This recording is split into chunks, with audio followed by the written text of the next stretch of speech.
47వ కీర్తన 2 భాగాలుగా గుర్తు చేసుకోవచ్చు. దీని గురించి కొంత నేపథ్యాన్ని ముందు తీసుకుని వెళ్తాను. చదువుకొని ఈ కీర్తన రాసిన వాళ్ళు ఎవరు అనే గురించి వీటిలో కొన్ని ప్రాముఖ్యమైన విషయాలు జ్ఞాపకం చేస్తున్నారు.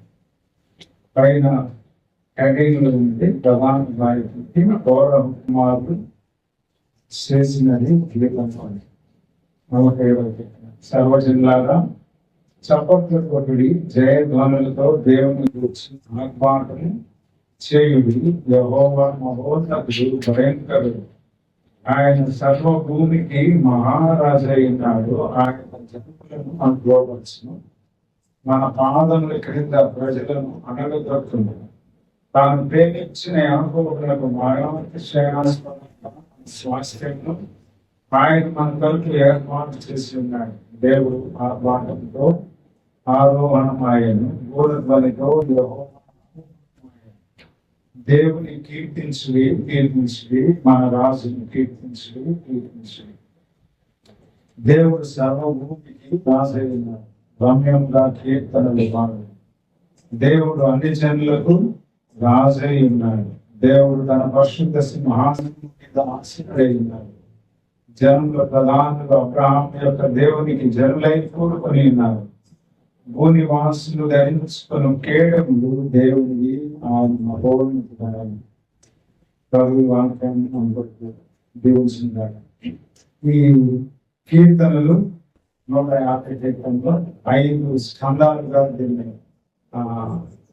తీయడం జరిగింది. పూర్వ స్కందం, ద్వితీయ స్కందం, తృతీయ స్కందం, చతుర్థ స్కందం, పంచమ స్కందం. ప్రతి కొన్ని అధ్యాయాల తర్వాత పైన అది ఉంటుంది.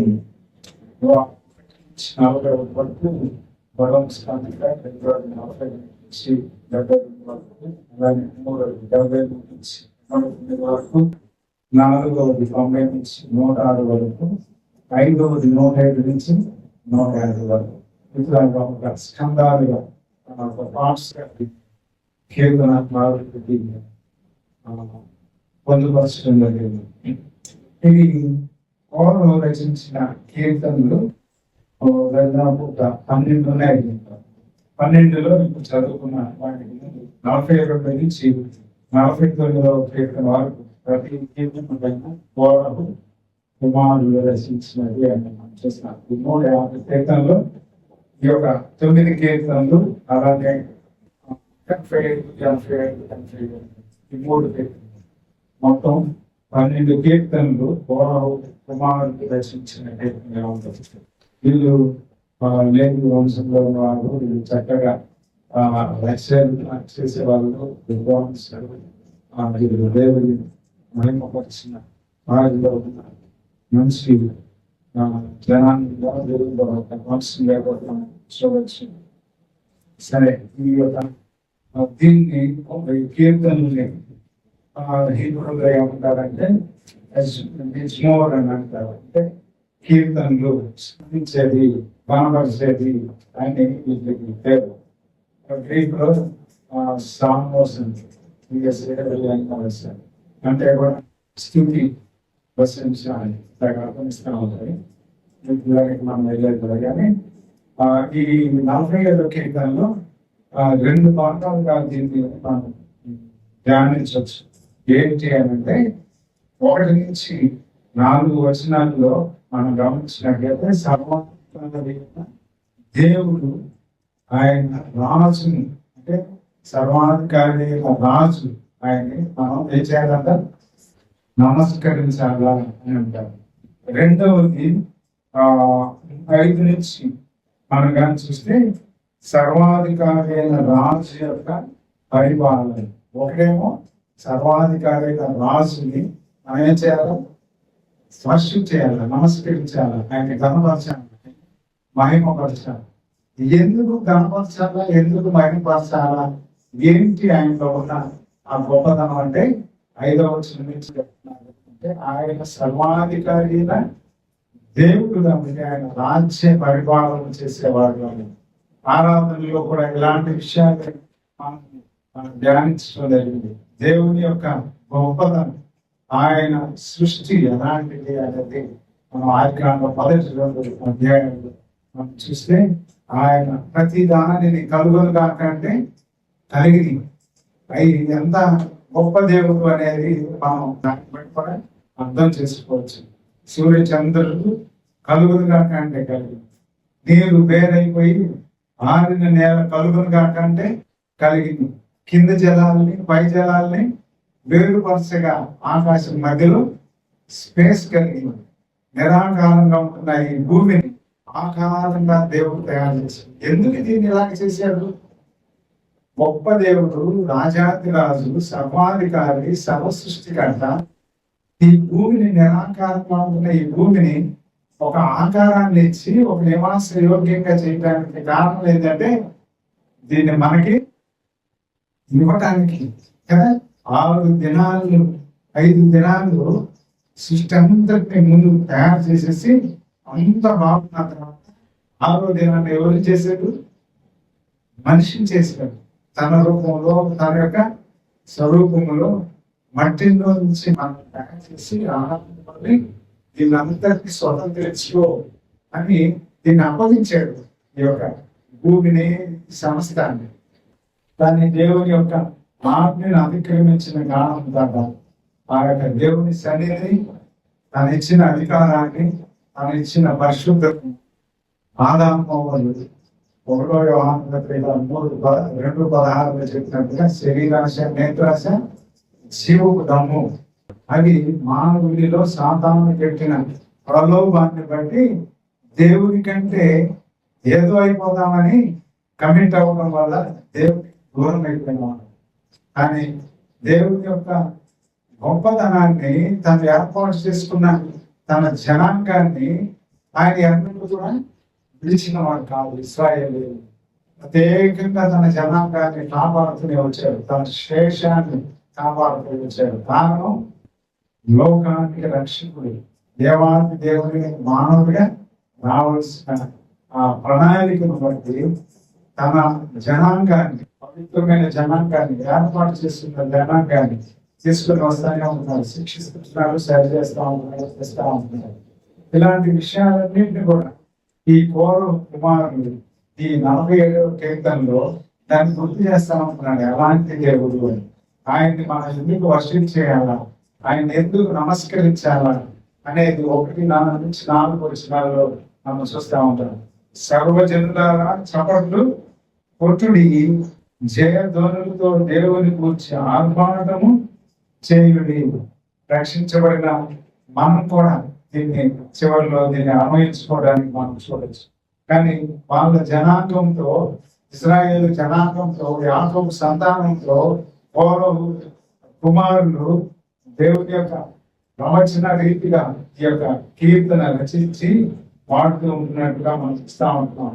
ఎందుకు ఈయనకి ఆర్భాటంగా చేయాలా, ఈయనకి ఎందుకు చవట్లు కొట్టి స్థుతించాలా అని అంటే 2వ వచనంలో అన్నాడు, యెహోవా మహోన్నతుడు, భయంకరుడు, ఆయన సర్వభూమికి మహారాజు అయినాడు. రాజు కాదు, రాజులకు రాజు, ప్రభువులకి ప్రభు, సర్వాధికారి అయిన దేవుడు. ఓ పాట సర్వాధికారి సర్వేశ్వరుడైనా అనే పాట. ఎంత రచయితలు దేవుని గురించి, ఆయన యొక్క గొప్పతనాన్ని గురించి ఎంతగా స్తుతించి ఆయన కనపరిచాడు. సర్వాధికారి అయిన దేవుడు, ఆయన మహారాజు అయి ఉంటున్నవాడు కాబట్టి జనములు మనకు లోపరచును అని అంటున్నాడు. అంటే ఇది వాళ్ళ విషయాన్ని, వాళ్ళు ఎందుకు ఇశ్రాయేలీయులు ఈ కోరం వాళ్ళు వాళ్ళ జనాంగాన్ని గురించి, వాళ్ళ ప్రజల గురించి రచిస్తూ దీన్ని గుర్తు చేసుకుంటా ఉన్నాడు. దేవుడు వాళ్ళకి ఎలాగ ఉంటున్నాడు, వాళ్ళకి ఎలాగ ప్రొటెక్టెడ్, ఎలాగ కంఫర్ట్ గా ఉన్నాడు, ఎలాగ సెక్యూరిటీగా ఉన్నాడు, ఎలాగా వాళ్ళని కాపాడుతూ నడిపించాడు. వీళ్ళన్నింటినీ గుర్తు చేసుకుంటా ఉంటున్నాడు కదా. 40 సంవత్సరాలు అరణ్యంలో వారు ఇబ్బంది కలిగించిన, దేవునికి వ్యతిరేకంగా ఆయాసకరంగా ఉంటున్నా కూడా న్యూ జనరేషన్ ఎక్కడైతే ఐగుప్తుల నుంచి వచ్చారో వారిని అరణ్యంలోనే రాల్చి వాళ్ళ ద్వారా పుట్టిన జనాంగాన్ని యోషువ కాలేబుల ద్వారా ఎక్కడికి తీసుకెళ్ళాడు? వాగ్దాన ప్రదేశంలోకి తీసుకుని వెళ్ళారు. ఎంత కృప కలిగిన దేవుడు కదా. దాదాపు 24 లక్షల జనాంగం పైన ఉంటున్న వారికి ఎంత భోజనం పెట్టాలి, ఎంత నీళ్ళు ఇవ్వాలి, ఎంత ఆహారాన్ని ఇవ్వాలి, ఎంత కాపాడాలి. అందుకని పగటిలో మేఘ స్తంభముగా, రాత్రిలో అగ్ని స్తంభముగా ఆయన నడిపిస్తూ వాళ్ళకి ఏది కొదువు లేకుండా అరణ్యంలో ఎక్కడి నుంచి వస్తారు ఫుడ్? మోషేని అడుగుతున్నారు, మమ్మల్ని ఇంకా ఎక్కడికి తీసుకుని వచ్చావు?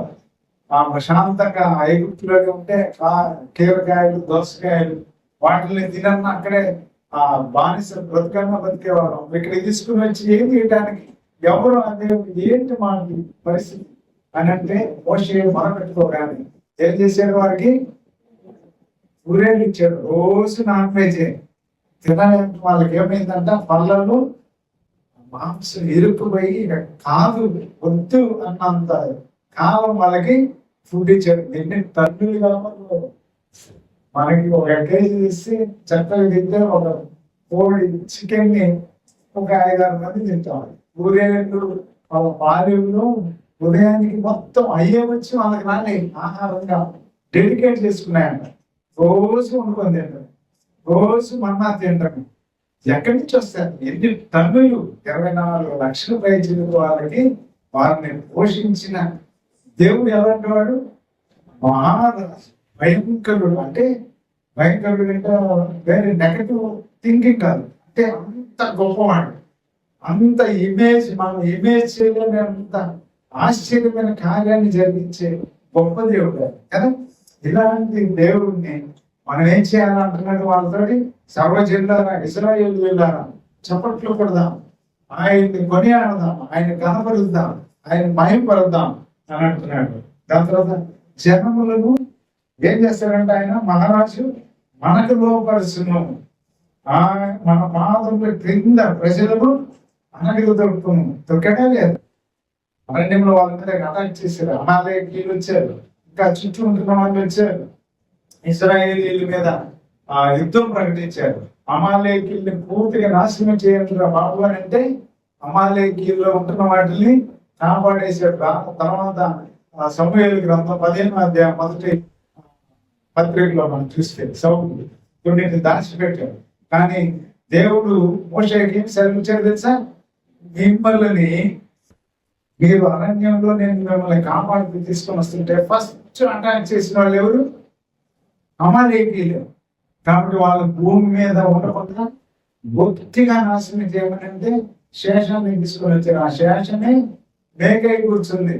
ఎస్తేరు దగ్గర ఎవరైనా హామాను, అగాకీయుడైనా హామాను, అమాలేకీయుడు, ఎంతో మంది అలాంటి వాళ్ళు దాసులు తన ప్రజల్ని అటాక్ చేయడానికి, నాశనం చేయడానికి ఎదురుగా వచ్చిన వాళ్ళు. కాబట్టి వీళ్ళకి ఎవరు? వాళ్ళందరినీ ఏం చేశాడంట?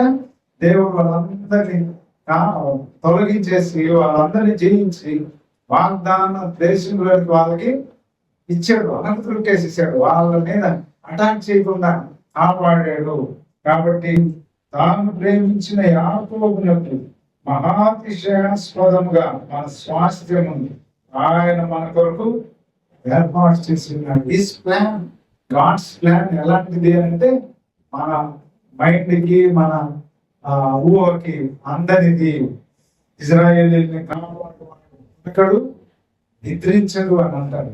ఈ రోజు కూడా ఇజ్రాయేలీని, యూదుల్ని భూమి మీద ఒక్కడు కూడా మొత్తాన్ని నాశనం చేయాలని ప్రపంచ దేశాలు ఎంతగా ఉన్నాయో దేవుడు తన ప్రజల్ని భూమి మీద అంత గొప్పగా ఆశీర్వాదిస్తా ఉంటున్నాడు. వాళ్ళ జ్ఞానం, వాళ్ళ టెక్నాలజీ, వాళ్ళ ఇన్వెన్షన్స్, వాళ్ళ డిస్కవరీస్ ఎవరికి కూడా అర్థం కావట్లేదు.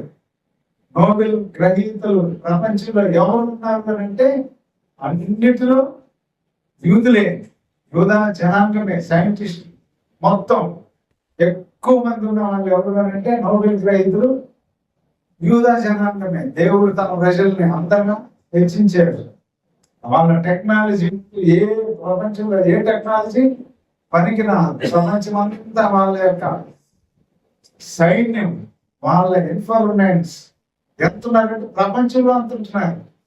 ఎవరికి తెలియదు. వాళ్ళ ఇన్ఫర్మేషన్ పాస్ ఆన్ చేసేది, అక్కడికి పంపించేది గూఢచారి వ్యవస్థ. ఇంకెవరికి లేదు. ఎవరున్నారు ఎవరికి కూడా తెలియదు. ప్రతి దేశంలో కూడా వాళ్ళు ఉన్నారు. వాళ్ళ దేవుడు వాళ్ళ ద్వారా వాళ్ళని ప్రొటెక్ట్ చేస్తున్నారు. చుట్టూ చిన్న ఒక జిల్లా అంత ఉండదు ఇజ్రాయెల్ దేశం, కానీ దాని చుట్టూ భయంకరమైన powerful Muslim countries, Arab countries ఉన్నాయి. వాళ్ళకి నిద్ర పట్టట్లేదు గురించి. కారణం ఏంటంటే ఆయన కాపాడుతున్నాడు. కాబట్టి ఇంత గొప్ప రాజు, ఇంత గొప్ప సర్వాధికారి అయిన దేవుడు, ఇంత భయంకరుడు మనకి ప్రజగా, మనకి దేవుడిగా కలుగుతున్నాడు. కాబట్టి మనం ఏం చేయాలంటున్నాడు? పూర్వం వాళ్ళతోటి చప్పట్లు కొట్టాలి, స్తుతించాలి, ఆయన నమస్కరించాలంటే. దాని తర్వాత వచ్చినాడు మనం కానీ గమనిస్తే 5వ వచనం నుంచి చూస్తే, దేవుడు ఆత్మాంతముతో ఆరోహణమాయను, ఘోర ధ్వనితో యెహోవా ఆరోహణమాయను. 6వ వచనంలో దేవుని కీర్తించుని కీర్తించుని, మన రాజును కీర్తించుని కీర్తించుని. కీర్తన ఆయన గణపరచు. 148వ కీర్తనలో కూడా అదే విషయాన్ని చెప్తాడు. ఆయన మహిమను బట్టి ఆయన్ని కీర్తించాలి. యెహోవా దూతలారా ఆయన్ని కనపరచనాలు. ఆయన కీర్తించడం ఏంది? జీవం కలిగిన మనకి దేవుడు కీర్తించడానికి, ఆయన్ని మహిమపరచడానికి మనకిస్తే, మనం మౌనంగా ఉంటే, మనం దేవాది దేవుడిని, సర్వ సృష్టికర్తని మనం జ్ఞాపకం చేసుకోకపోతే తన సృష్టి ఏమంటుంది? ఆయన్ని కనపరుస్తూ ఉంటుంది. భూ జలాలు, ఆకాశం, నక్షత్రాలు, అవన్నీ కూడా దేవుని కనపరుస్తూ ఉంటున్నాయి. ఉదయాన్నే లేవగానే సృష్టి ఎంత ఆనందంగా ఉంటుందో దేవుని జ్ఞాపకం చేసుకొని వాటిని చేసిన దేవుని కనపరుస్తూ ఉంటాయి. జీవం కలిగింది, ప్రాణం కలిగింది, ఆత్మ కలిగింది కాదు. జీవాలు ఉంటున్న ప్రాణులు ఉదయాన్నే లేచి చక్కగా అవి దేవుని స్తుతిస్తూ ఉంటాయి. ఎంత నోరు తెరిచి ఎంత గానంగా ఉంటా ఉంటాయి. ఏరియాలో కోవిళ్ళు అవన్నీ వచ్చి చక్కగా వాటి ధ్వని, ఆ కిచకిచ రాగాలు, ఆ రామాలు వచ్చిన బర్డ్స్ అవి కూడా సీజన్ వచ్చిన అంతా కనపరుస్తూ ఉంటాయి. అలాంటిదంతా మనం చూస్తూ ఉంటే దేవుని యొక్క గొప్పతనాన్ని మనం మర్చిపోయి మనం ఏం చేస్తున్నాం? ఎరుగని ప్రజలుగా ఉంటున్నాం. దీని నుంచి ముందుకు వెళ్ళిపోవడానికి ప్రయత్నం చేస్తాం. 7వ వచనం, దేవుడు సర్వభూమికి రాజై ఉన్నాడు. ఇందాకేమో సర్వాధికారి అన్న రాజు. ఆయనకి నమస్కారం చేయాలి. 1 నుంచి 4 వచనాలు, 5వ వచనం, 6వ వచనం ఆయన్ని స్తుతించాలంటాడు. 7వ వచనంలో అంటున్నాడు, దేవుడు సర్వభూమికి రాజై ఉన్నాడు. ఆయన ఒక ప్రాంతానికి రాజు కాదు, ఒక దేశానికి రాజు కాదు, లేకపోతే కొన్ని దేశాలకి రాజు కాదు. ఆయన ఎవరికి రాజు? సర్వభూమికి రాజు, సర్వభూమికి రారాజు. సర్వం ఆయన తయారు చేసిన వాడు. Is ruler. ఆయనే పరిపాలించేవాడు, ఆయనే పాలకుడు. ఆయన కింద మనకి ఏమిస్తాడు అంటే, భూనివాసులు ధరించుకొని కేడము దేవునివి ఆయన మహోన్నతుడు ఆయన అని బలవచ్చున్నాడు. భూమి మీద నివసించే దేవుని ఎదిగే వాళ్ళకి, ఆయన ప్రజలకు ఆయన ఏమిస్తాడంటే షీల్డ్స్, కేడము ఇస్తాడంట. అంటే అధికారాన్ని ఇస్తాడు. ఆయన రారాజుగా ఉన్నాడు.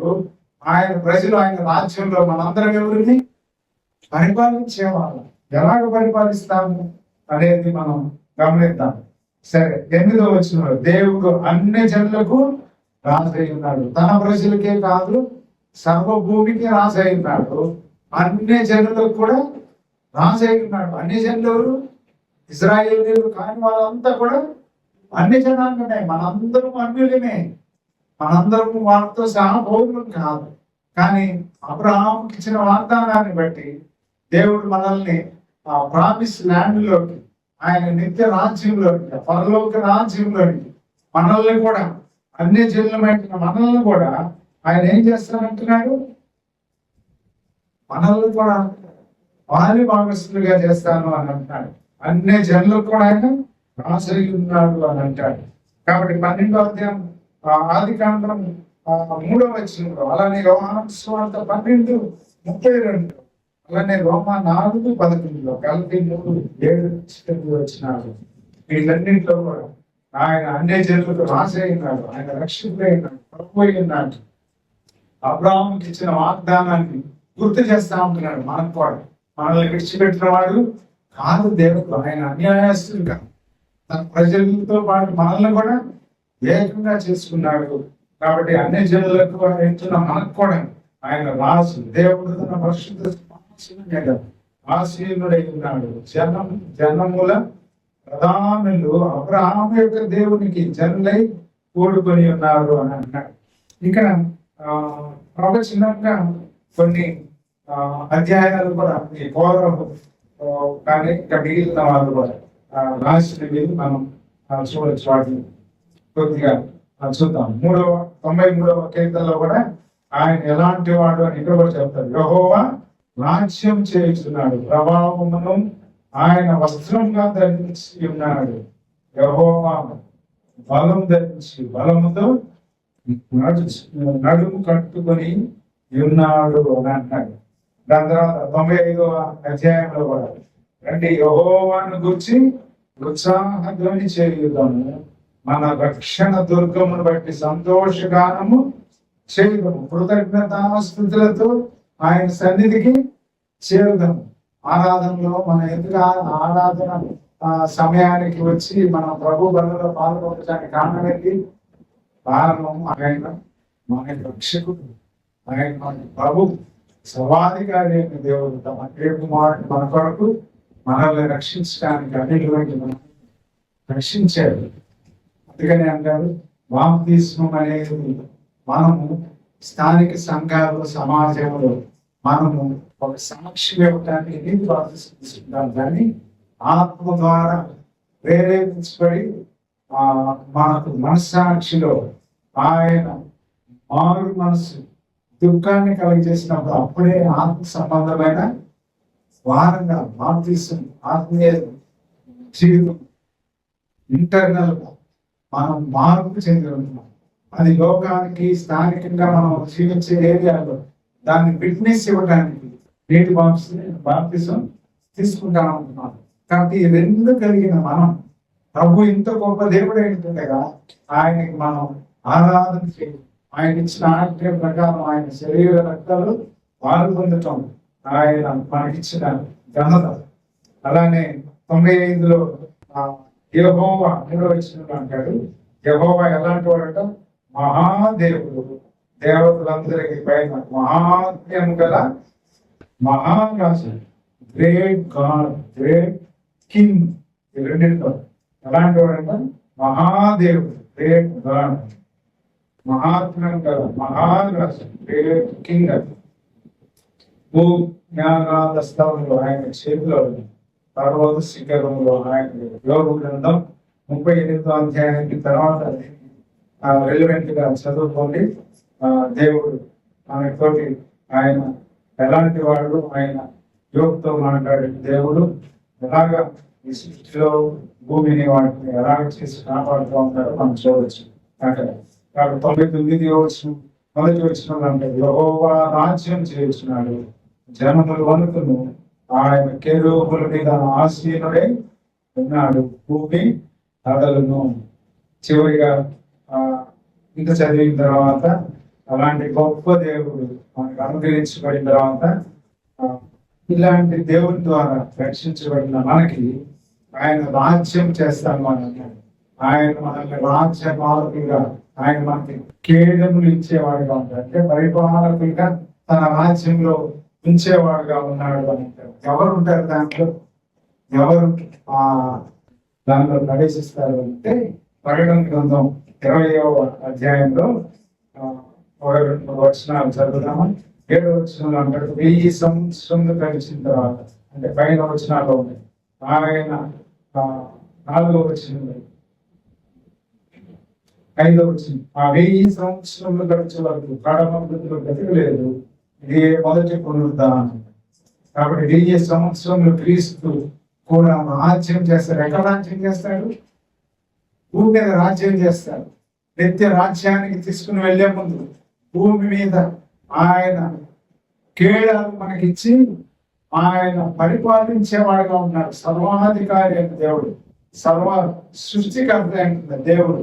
ఆయన భూమి మీద ఏళ్ళ పరిపాలనలో అందరం కూడా దేవుడు నమ్మిన పిల్లలు రాజ్య పరిపాలన చేసేవాళ్ళుగా దేవుడు మనకు అలాంటి గొప్ప ఘనతను అనుగ్రహించాడు. కానీ దాంట్లో ఉండడం వారు ఎవరు? దాని తర్వాత శిక్షకు పాత్రులైన వారు ఎవరు అని అంటే 20వ అధ్యాయంలోనే 14-15 వచనాలు చూస్తే, మరణమును మృతుల లోకమును అగ్నిగుండములో పడవేయబడిను. ఈ అగ్నిగుండము రెండవ మరణం. ఎవరి పేరైనను జీవ గ్రంథములు వ్రాయబడినట్టు కనబడని ఎడల వాడు అగ్నిగుండంలో పడవేయబడును. పైన అవన్నీ చూస్తే గ్రంథములు విప్పబడిను, జీవ గ్రంథమును వేరొక గ్రంథము కూడా విప్పబడిను అని 12వ వచనంలో కూడా మనం చూస్తాం. ఇలాంటి గొప్ప దేవుడు జీవ గ్రంథములో మోషే అంటాడు కదా, నన్ను వీరిని చంపుతాయా, ఎందుకు ఇక్కడ తీసుకొని వచ్చి వీళ్ళని అరణ్యం పాలు చేసేస్తే ఏమి దేవుడు మీ దేవుడు, ఇంత దానికే నా తీసుకుని వచ్చి అని లోకమంతా అనుకుంటారు. నా పేరైనా జీవగ్రంథంలో తీసే కానీ వేరిని మాత్రం నీవు ప్రజలు మాత్రం నశింప చేయొద్దు అని అంటాడు. కాబట్టి జీవ గ్రంథం వేరొక గ్రంథం. ఎవరైతే యేసుక్రీస్తు నమ్ముకొని రక్షించబడి ఉంటారో ఆయన రాజ్యములో సర్వాధికారి అయిన దేవుడు ఆయన పరిపాలనలో ఆయన నిత్య రాజ్యంలో ఉండేదానికి దేవుడు మనకి ఇచ్చిన గొప్ప ఆధిక్యత ఏంటంటే మన పేరుతో ఆయన జీవ గ్రంథంలో లిఖించారు. అందుకని జీవ కావాలిలో నీ పేరు ఉన్నదా, ఆ పేరు ఉన్నదా అనే కీర్తన కూడా ఉంటా ఉంటుంది. చివరిగా వచనాన్ని కూడా చదువుకున్నాం. అంటే ఎవరు ఉంటారు అనేది ఈ ప్రకటన గ్రంథంలోనే 21వ అధ్యాయంలో అన్ని కొత్త భూమి ఆకాశము అన్ని చేసిన తర్వాత ఆయన రాజ్యం దాంతో ఉంటారని, ప్రతి భాష వృద్ధి చేస్తాడని, అవన్నీ పైన 1 నుంచి 7 వచనాల్లో చెప్పిన తర్వాత 8వ వచనంలో అంటాడు, పిరికి వారును అవిశ్వాసులను అసహ్యులను నరహంతకులను వ్యభిచారులను మాంత్రికులను విగ్రహారాధికులను అబద్ధికులందరూ అగ్ని గంధకములతో మండు గుండంలో పాల్గొందుతారు. ఇది 2వ మరణం. ఆయన కూడా అంటున్నాడు, ఏమన్నాడు 20వ అధ్యాయం 15వ వచనంలో, ఎవరి పేరైనా ఆ జీవ గ్రంథంలో కనబడనే కదా వారు అగ్ని గుండంలో పడవేయబడతారు. ఎవరు అగ్ని గుండంలో పడవేయబడేది 21వ అధ్యాయం 8వ వచనంలో అన్నాడు, విశ్వాసులు అసహ్యులు నరహంతకులు వ్యభిచారులు మాంత్రికులు విగ్రహారాధికులు అబద్ధికులు అందరూ అగ్ని గంధకములతో మన యుద్ధంలో పాల్గొంటారు. ఇది 2వ మరణం. దేవుడికి ఎన్నిసార్లు అవకాశం ఇస్తున్నాడు కదా, ఎన్నిసార్లు ప్రమాదాల నుంచి కాపాడుతూ ఉంటున్నాడు, ఎన్నిసార్లు మరణాల నుంచి తప్పిస్తూ ఉంటున్నాడు. దేవుడు మనల్ని కాపాడుకోవడానికి ఏది తెలుసా, మనల్ని ఇంకా కాపాడుతూ రక్షిస్తున్నది దేనికి తెలుసా, రక్షించబడిన మనకేమో ఒక బాధ్యత అనుగ్రహించాడు. మనం లోకంలో సాక్షులుగా ఆయనకు పరిచారులుగా లేకపోతే పత్రికలుగా మనం ఉండటానికి ఆయన రాజ్యాప్తి కొరకు మనల్ని ఏర్పాటు చేసుకున్నాడు. ఇంకా నమ్మని వారికి ఆయన ఇంకా ఆయుష్ కాపాడుతూ ఉంటున్నాడంటే that is not our great, మన ఎబిలిటీ కాదు, కేవలం ఆయన. అలాంటి వాడు 47వ అధ్యాయం సర్వాధికారి అయిన దేవుడు భయంకరుడు, ఆయన రాజ్య పరిపాలన చేస్తున్నాడు. కాబట్టి ఇలాంటి ప్రభు మనకి లోక రక్షకుడిగా ప్రభు అయిన యేసుక్రీస్తు మనలో కృప చూపిస్తా ఉంటున్నాడు. ఆయన మనల్ని శిక్షించకుండా ఇంకా ఏమంటున్నాడు, హృదయం అనే తలుపు యొక్క నిలిచి తడుతూ ఉంటున్నాడు అని అంటాడు. కాబట్టి ఆయన స్వరాన్ని విని త్రోసివేస్తే ఎవరికి నష్టం అంటే మనకి, మన ఆత్మలకి రక్షణ నష్టం. కాబట్టి అలాంటిది మన జీవితాల్లో ఉండకూడదు. రక్షించబడిన మనకి గొప్ప దేవుడు కాబట్టి ఆయన ఆరాధించకుండా ఉండలేము. దాని తర్వాత ఆయన కొరకు సాక్షులుగా ఉండకుండా ఉండలేము. ఒక దినాన నిత్య రాజ్యంలో మనకి ఆయన గొప్ప మనల్ని ఒక ఏలికలుగా ఆయన పెట్టుకుంటారు. ఆయనతో పాటు యుగాయుగాలు మనం ఉంటాం. ఆఖరి దగ్గర ఉండదు, ఏముండదని 20 పైన వచ్చినాలో అలాంటి కృప పరిశుద్ధాత్మ దేవుడు మనందరికీ అనుగ్రహించిన